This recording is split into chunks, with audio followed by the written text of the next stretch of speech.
iniciando mais um programa Presença e Harmonia, uma realização da Ordem Rosa Cruz Amorque, grande loja da jurisdição de língua portuguesa.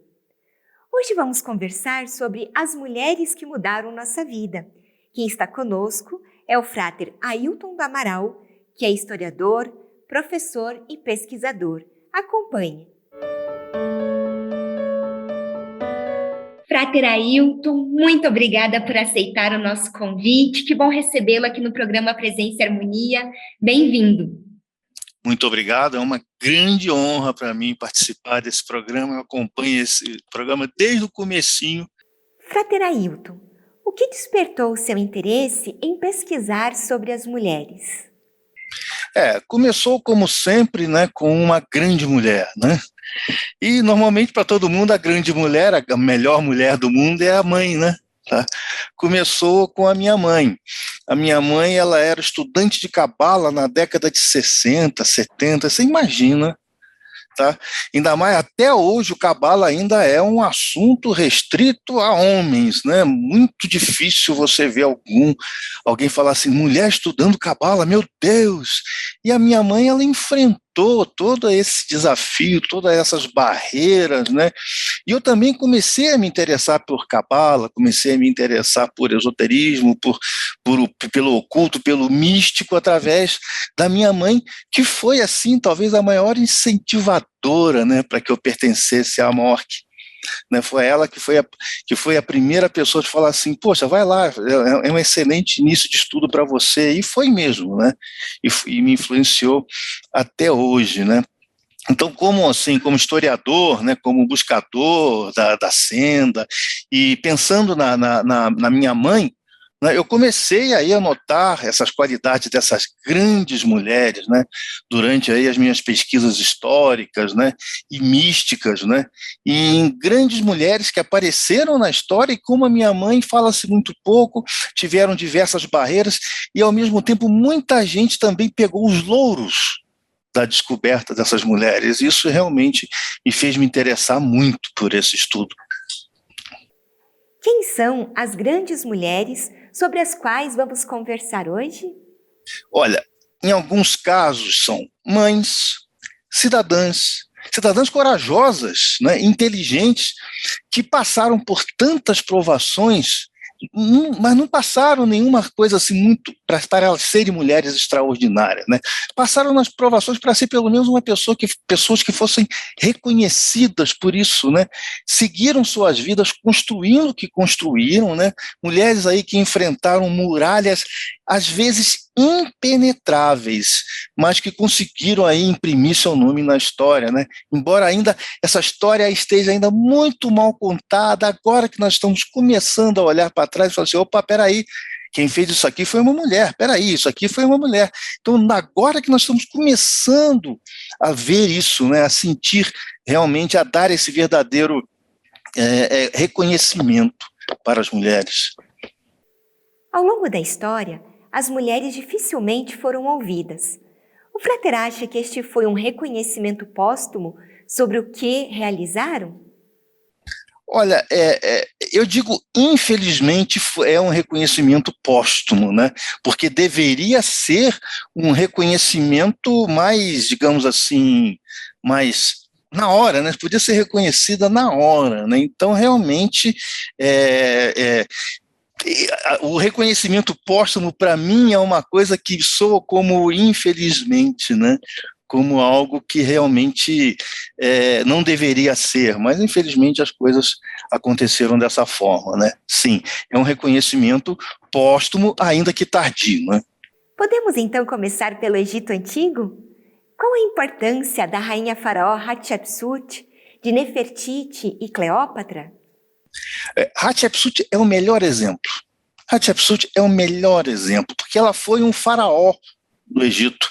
E é importante saber que na língua antiga do Antigo Egito não existia o feminino de faraó. Existiam outras palavras, a consorte, a companheira, talvez rainha, mas nunca o feminino de faraó, que hoje o português ainda coloca como farani, né?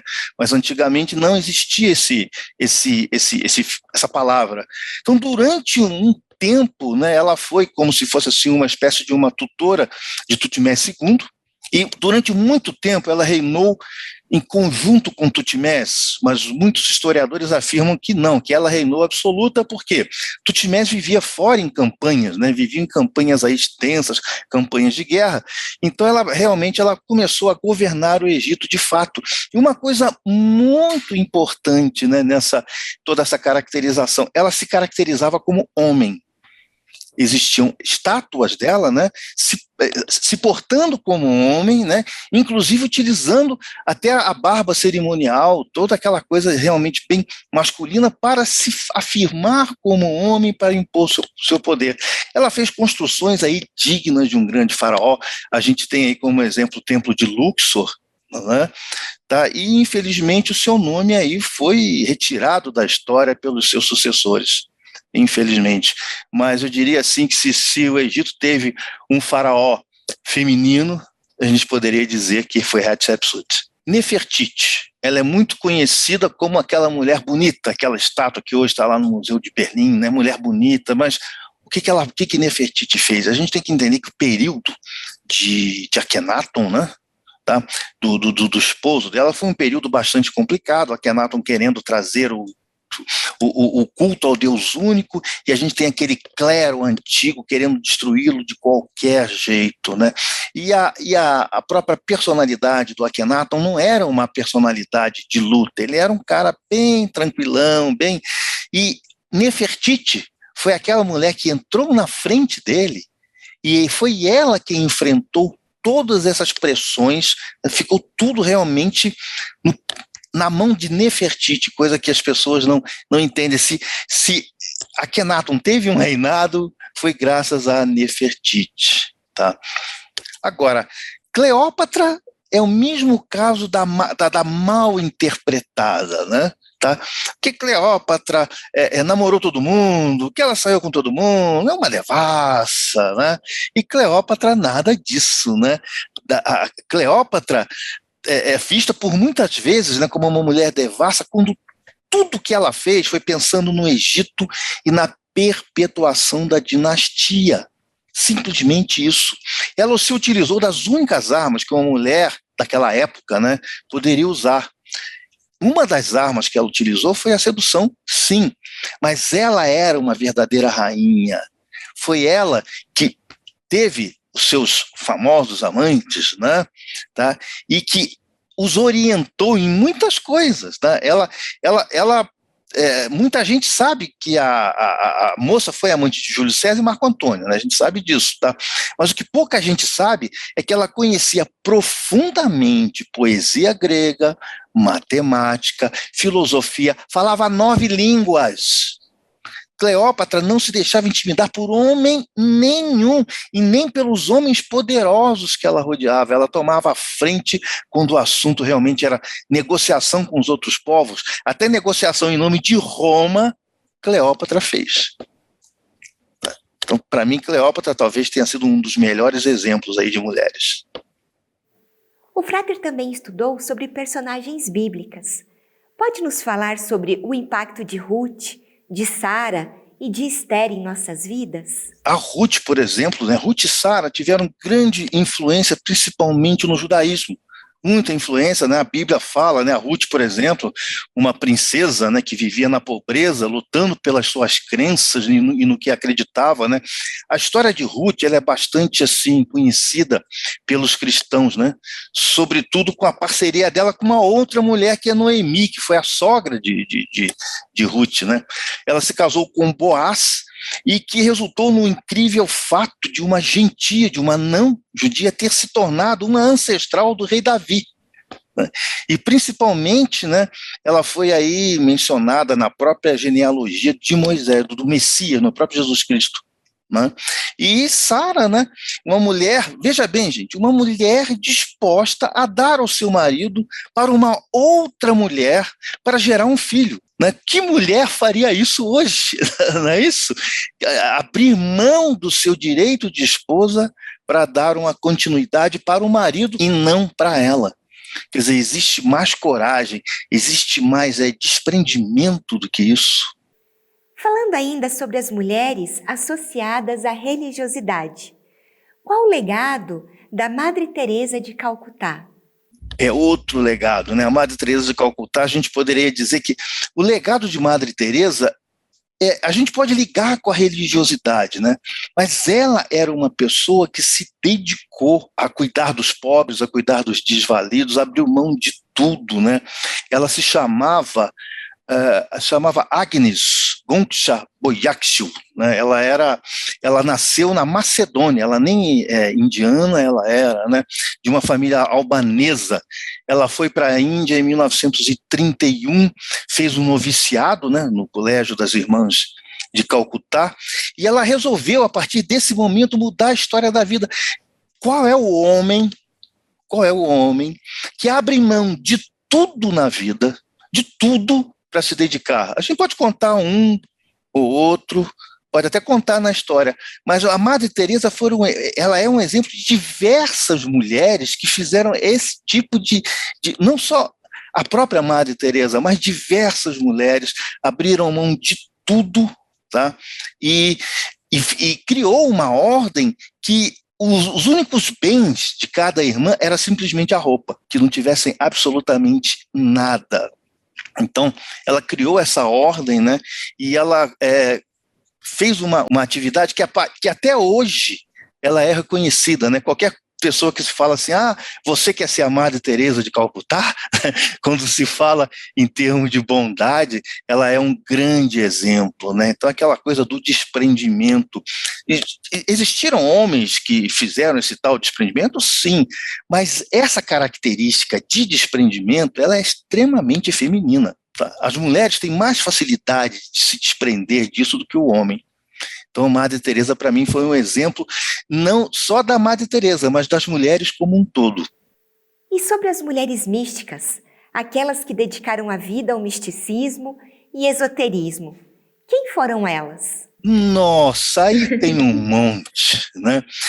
A gente pode falar primeiro de HPB, né, de Helena Blavatsky, né? Ela se dedicou ao estudo, nos deixou um legado extremamente importante para nós buscadores, né? E seus ensinamentos foram tão assim grandes que foram utilizados para o bem e foram utilizados também para o mal, né? Foram muito mal interpretados ou olhados de uma forma bastante torta pelo nazismo, né? Então, Helena Blavatsky, para mim, um baita de um exemplo de dedicação, de estudo, e várias vezes Helena foi injustiçada, né? Chamada de charlatã. Um problema sério, né? Se fosse homem não teria tanto problema, mas mulher, né? E tem até um texto que eu li de um detrator de Blavatsky que falou assim, e além de tudo é mulher. Quer dizer, tá? É um negócio assim, quer dizer, xingou e ainda complementou, e além de tudo é mulher. Quer dizer, realmente havia realmente essa ideia, né? A gente tem, por exemplo, Joana d'Arc, né? Joana d'Arc é um outro exemplo aí ligado à religiosidade. A gente sabe, né, de todas as façanhas de Joana d'Arc, né, não preciso aqui falar, tem Anne Besant, né, uma inglesa que participou de diversos grupos ocultistas, né, e dedicou também muita da sua vida ao ativismo social, ativismo político, né, tá? John Fortune, né, quem não conhece, quem aí que não lê, né, misticismo, esoterismo, não conhece John Fortune, né, uma grande pensadora ocultista, uma grande filósofa, né, Alice Bailey, né, tá, que também escreveu aí diversos livros bastante interessantes, que serve-se de entendimento, de começo para qualquer pessoa que queira se iniciar na senda, né, a própria Mork, né, já tem diversas, nas próprias monografias menciona várias vezes, né, tá? Então, tem mais outras aqui, tem muitas outras, tá? Essas aí são, que eu falei para você, são as mais que eu me lembro aqui agora. Que mudanças elas proporcionaram ao mundo? Qual foi o reconhecimento que essas mulheres tiveram na época? Pois é, né? Embora tenham ocasionado muito conhecimento, né? As mulheres inventaram coisas no nosso dia a dia que a gente nem tem nem ideia, né? Tá? Em muitos casos, homens pegaram esses louros, né? E a história, no meu entender, o reconhecimento das mulheres é nulo, né? A história tem uma grande missão hoje, que é resgatar o que realmente aconteceu, resgatar quem fez o que e como, né? As mudanças que elas proporcionaram aí no nosso dia a dia. Tá? Muitas coisas, né, conforme eu falei, que nós hoje temos e convivemos, foram inventadas por mulheres. E muitas vezes os homens tiveram seus louros. Entre as governantes, podemos citar Catarina Grande, Elizabeth I. Como conhecer a importância dessas mulheres? O reinado de Catarina Grande foi um reinado que a Rússia se expandiu bastante.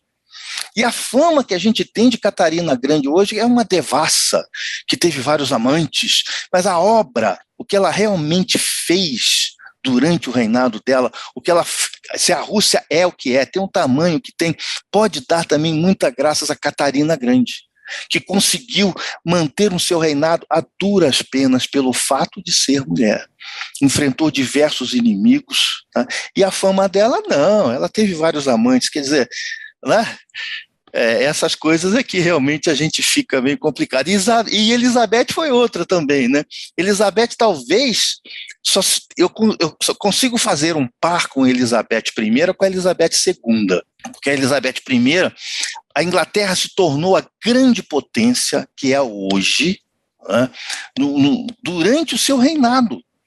Ela enfrentou Filipe II, da Espanha, que era um machista, daqueles machistas católicos, fervorosos, que queriam eliminar a Inglaterra, não por causa da Inglaterra, porque a Inglaterra até ali não representava uma ameaça para a Espanha, mas por causa da Elizabeth ser mulher. Diversas propostas de casamento, e ela falou assim, meu Deus, eu não quero casar, dá licença, eu não quero casar com ninguém, eu não quero ficar subordinada a um homem. Ela, a vida inteira, ela conseguiu, inclusive não deixou herdeiros, né? Ela foi ter o herdeiro através da filho da Maria, né? Da Escócia, da Mary da Escócia, né? Que inclusive ela foi a última da dinastia Tudor, tá? Mas ela foi até o final dizendo, não, é isso que eu quero e é isso que eu vou fazer. E a Inglaterra é o que é também, graças a essa Elizabeth I. Muitas mulheres também foram determinantes para a educação, pois ao longo da história, esse foi um direito conquistado através do trabalho e da determinação de muitas mulheres que lutavam para que todos progredissem em conjunto. Esse paradigma, a gente pode dizer que ele foi transformador para a sociedade? Foi bastante, né? A gente pode aí mencionar, por exemplo, Maria Montessori. Quem não conhece Maria Montessori, que trabalha com educação, né, o método Montessori, que é utilizado na maioria das escolas hoje, né? Tem, por exemplo, a Anne Sullivan, ela foi uma educadora que viveu aí de 1866 até 36, né? Ela perdeu a visão quando criança e começou a dar aula, né, para crianças cegas, e foi a primeira pessoa cega e surda a se tornar bacharel em história, tá? Bacharel na história, né? Ela se formou, tá? Cega e surda, e aí eu vou fazer um complemento que eu estava falando mal, e mulher. Né? Ela se formou naquela história. A gente tem Dorina Nowill, por exemplo, né? Dorina Nowill é brasileira, né? Ela criou a fundação para o livro do cego no Brasil, né? Ela fundou aqui no Brasil a primeira imprensa em braille. Ela foi responsável por livros didáticos e documentos em braille, tá? E diversas outras aqui, diversas outras que a gente na educação tiveram bastante papel. E no dia a dia, né? Aquela professora inesquecível que você frequenta na escola, né? Nós homens, né, ficávamos até apaixonados pela professora, né? Na educação, eu acho que é um campo predominantemente feminino. E as grandes invenções criadas pelas mulheres? O Frater tem algum exemplo para compartilhar conosco? Nossa, tem muito. Olha, por exemplo, Marie Curie, ela descobriu um elemento, chama elemento rádio, né? Então, o elemento rádio hoje tem muita importância no estudo, né, no estudo aí da radiação, da radioatividade. Ela, inclusive, morreu vítima da radiação, que ela ficou sendo exposta a vida inteira, né? E quando foi ela foi indicada para o prêmio Nobel, deram o prêmio para o marido, entendeu? Depois, anos depois, o que foram fazer justiça, deram um prêmio Nobel para ela. Mas todas as invenções que ela teve, toda a conquista foi para o marido. Os louros foram para o marido, né? Tá, a gente, por exemplo, Gertrude Bell Elion, ela conseguiu fazer um remédio capaz de suavizar, não curar, mas suavizar os sintomas de leucemia, herpes, AIDS. Ela foi responsável por aquele coquetel de AIDS. É ela que criou. Gertrude Bell Elion. Ninguém nunca ouviu falar o nome dela. Tá, infelizmente. A gente tem Grace Murray. Grace Murray foi almirante da Marinha Americana. Ela foi uma grande cientista da computação que inventou uma linguagem muito utilizada para nós que começamos a computação há muitos anos atrás, que era o COBOL. Foi ela que inventou essa linguagem, né? Que foi uma linguagem, a primeira linguagem de computação voltada para negócios, né? Para a área de contabilidade, né? Tá? E o termo bug, hoje em computação, esse programa está com bug, tem um bug aqui, foi ela que cunhou esse termo, foi ela a primeira pessoa que utilizou esse termo. Tá? A gente tem, por exemplo, Florence Parpart, sabe o que ela inventou? Simplesmente o refrigerador, a geladeira. Ela inventou a geladeira, coisa do nosso dia a dia. Tá? A gente tem Virginia Apgar, sabe aquele método do pezinho da criança? Foi ela que inventou. A gente tem a Ada Lovelace, que inventou o algoritmo. A gente tem Maria Beasley. Maria Beasley, sabe o que ela inventou? O bote salva-vidas. Tá? Letícia Gear inventou a seringa. Anna Connelly, ela inventou a escada de incêndio. Mulheres, né? Maria Van Britten Brown, ela inventou o sistema de vídeo em circuito fechado de televisão. Olha que coisa interessante. E a gente tem uma mulher bastante conhecida que é a Hedy Lamarr. A Hedy Lamarr foi uma atriz, né? Mas ela também trabalhou, ela foi inventora responsável, né, pela tecnologia que permitiu enviar torpedos à distância durante a Segunda Guerra Mundial. Isso ninguém fala. Uma mulher, né, porque ela fez uma forma de alterar a frequência de rádio para enganar os inimigos. Né? E ela hoje foi a precursora do Wi-Fi, da wireless, tá? Ninguém fala da Hedy Lamarr, às vezes a conhece como artista, né? Como uma grande atriz, tá? Tem, por exemplo, Shirley Jackson. Shirley Jackson, mulher negra, primeira mulher negra a conquistar o PhD no MIT. Tá? Então, Shirley Jackson, ela realizou uma pesquisa que originou, por exemplo, algumas das invenções hoje, que nem mais é usado, mas ela foi responsável pelo fax portátil, pelo telefone, pelo toque, pelo touch. Ela foi responsável por painéis solares, cabos de fibra ótica, né, e alguns dispositivos por trás aí daquela chamada de espera de telefone, identificador de chamadas, foi tudo criada por Shirley Jackson. Tá? E tem muitas outras, tá? Essa aqui eu acho que eu consigo pegar assim. No nosso dia a dia tem muita coisa que tem aí o dedinho da mulher, sim. Podemos concluir então que essas mulheres seguiram seus corações e seus sonhos e com seus talentos ajudaram a moldar o mundo em que vivemos? Sim, elas seguiram seus corações, e seguir os corações é ter a coragem que muitos homens não tiveram. É ter seguir aquele instinto, né, aquela intuição, né, de dizer, não, isso aqui vai dar certo, né, tá? Essa coisa que só a mulher tem, né? Nós homens, infelizmente, a gente não tem isso, tá? Só mesmo as mulheres conseguiram ter, e infelizmente, muitos casos que elas tiveram seu mérito tirado.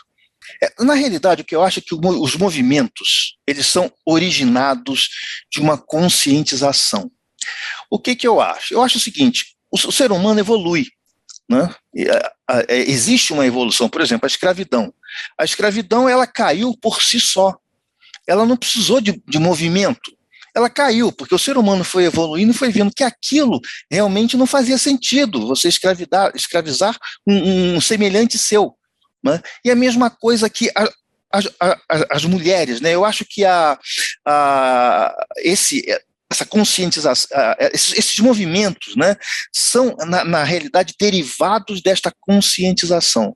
Eu acho que o movimento é ao contrário, né? É a conscientização que nós estamos tendo e estão originando esses movimentos. Tá? É bem ao contrário, né? Tá? Então a gente tem que tomar cuidado, é claro, com radicalismos, né?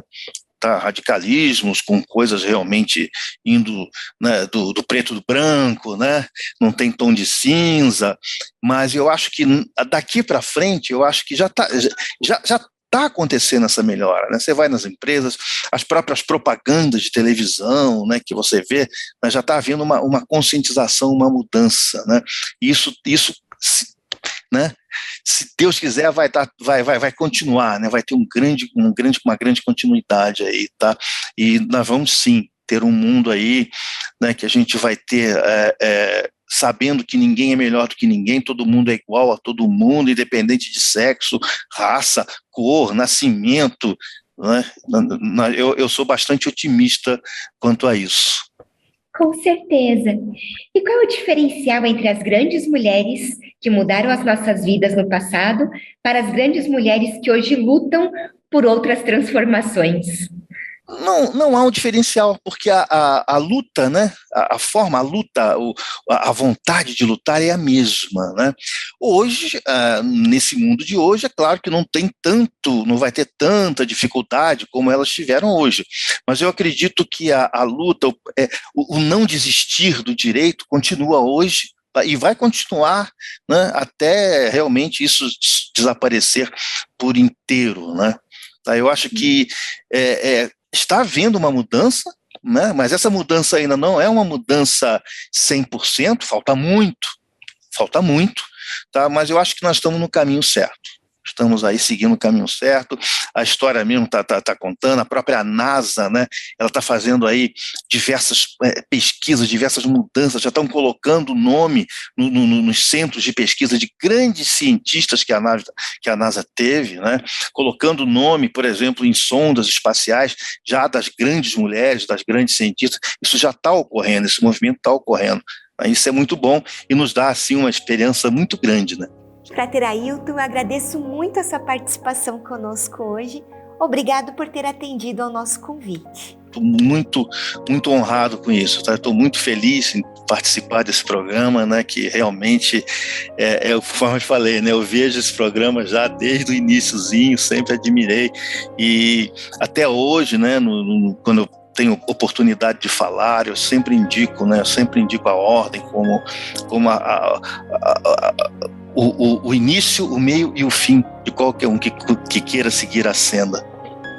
Aproveito para lembrar do nosso e-mail, presençaharmonia@morc.org.br. É muito importante essa via de comunicação que nós temos com você que nos assiste. Agradecemos a participação conosco hoje e até o nosso próximo encontro. Paz profunda!